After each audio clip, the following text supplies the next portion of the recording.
Thank you.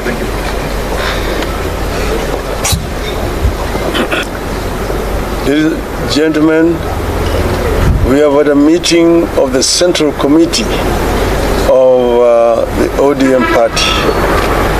Central Committee is the organ of the party that deals with managerial issues in the party and also issues of policy. We have had a comprehensive meeting today, and we have a statement which is going to be read to you by the Secretary General, Honorable Edwin Sifuna. Thank you, Your Excellency. We'll proceed straight to the statement of the Central Committee meeting of 2nd July 2024. And it is titled, "This is Kenya's Last Best Chance." The Central Committee of the party has this morning held a meeting to deliberate on the ongoing crisis in Kenya. This meeting is happening at a most difficult time for our country, given all that has happened in the last few weeks. We are acutely aware that many families are still in mourning, having lost their loved ones, with civil society groups estimating that over 30 young Kenyans fell to the regime bullets in the course of the street protests. Many of these families are yet to bury these victims. On behalf of the entire ODM party, the Central Committee extends its deepest condolences to all those who have lost their loved ones and pray that God will comfort them in this time of tragedy. We also know that many were injured and some are still in hospital. We wish all of them quick recovery. We are in awe of the Kenyan youth who, through their unity of purpose, have stood with their fallen colleagues and raised vast sums of money in very short times to pay hospital bills for the injured. As a mass movement that has been on this journey of true liberation for a long time, we know how difficult it is to achieve some of the things that we have seen you do. You have absolutely earned our respect as a party, and we salute you. As believers in the right to peaceful protest as enshrined under Article 37, we condemn in the strongest terms possible the abuse of police power in the deployment of violent suppression techniques on innocent and armed protesters. Our position is that no one has to die in exercise of the rights under Article 37. We further condemn the ongoing arbitrary abductions of innocent Kenyans who are carted away in the most violent and inhumane manner and held incommunicado for days. As we speak, the reports are that upwards of 50 individuals have been illegally abducted and their whereabouts remain unknown. To make it worse, it is clear that no one in government is ready to take responsibility, to render an apology, or to make amends. The head of state himself has tried to distance his regime from these killings, injuries, and abductions, instead conjuring up theories when everyone can see the blood on his hands. We have the most callous, insensitive, and obtuse regime in the history of Kenya. It is no wonder that chants of Ruto must go are ringing out all across our land. Government must never abdicate its responsibility to protect life and the property of its citizens. And if it does, as Ruto has done, it deserves to go. As a party that was founded on the tenets of social justice, we shall walk the journey of bringing about justice and accountability for all of the regime's crimes since they took power. We stand with the people in their quest to liberate themselves politically, socially, and economically.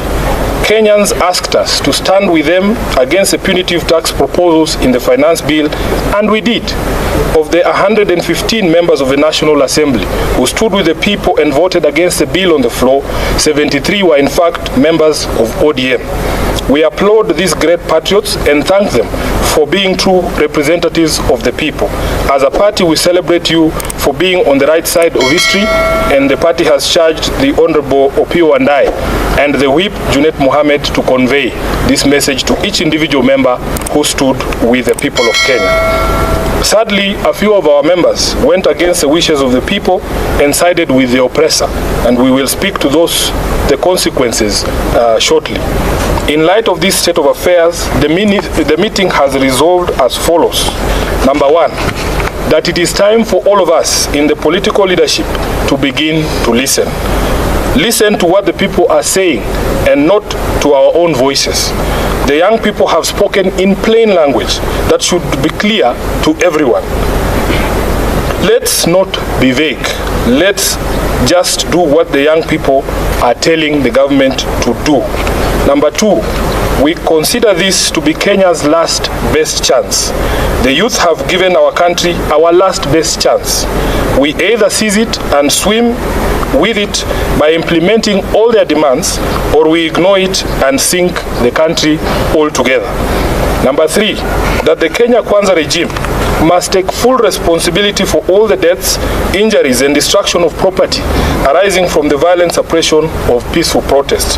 The president must publicly direct his security organs to forthwith seize the ongoing abductions, an exercise that we believe is being undertaken with his full approval and the approval of the state.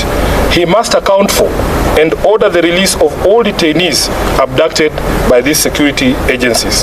Number four, that the Independent Police Oversight Authority must expedite investigations into all these incidents, including allegations of mass murder by police in Githurai and in Rongai. We were shocked to watch the president claim on live television that only one life was lost.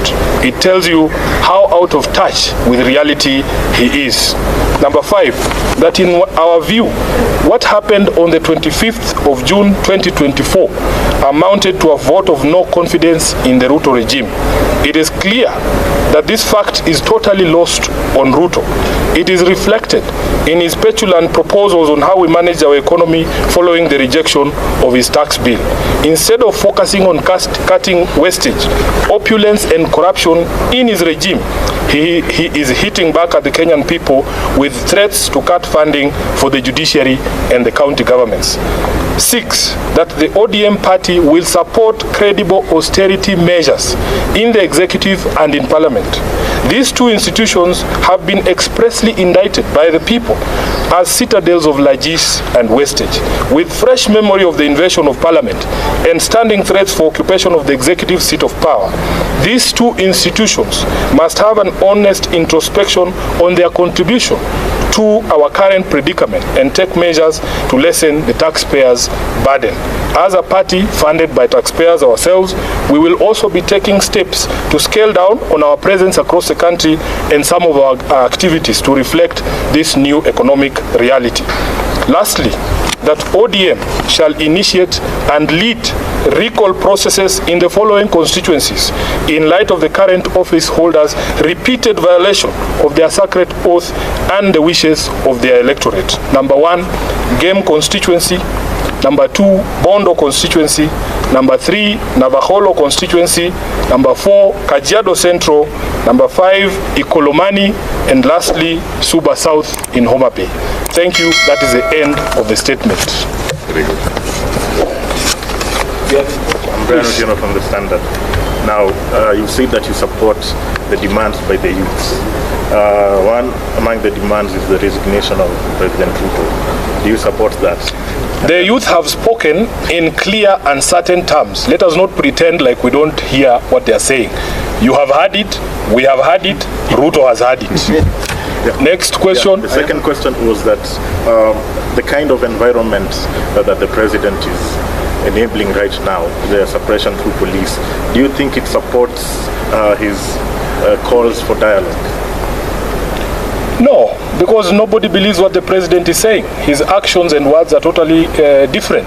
And what we have called for in our statement, first of all, is he must publicly speak to his police, publicly, and tell them that he knows what they are doing and Kenyans have asked that he stop. So if he doesn't stop that, really, there is really nothing to discuss. Many of the people he's looking for to have a discussion with are actually in custody. Let's look. You have listed some 5 constituencies that you are going to initiate the recall. 6. Yes. You know they are not the only ones who voted yes from the party. How did you arrive at the 5? And then secondly, yes, the criteria was very simple. In our statement, we have said repeat offenders. Those who voted against the wishes of the people in 2023 and again did it in 2024 because there are a few who met their Damascus moments this year. There are some who voted no. Yes, this is the criteria we have applied, Luke, and we want to be able to focus on these 6 as a lesson to all the others. Is there any other question? Thank you. Thank you very much. Asanteni sana.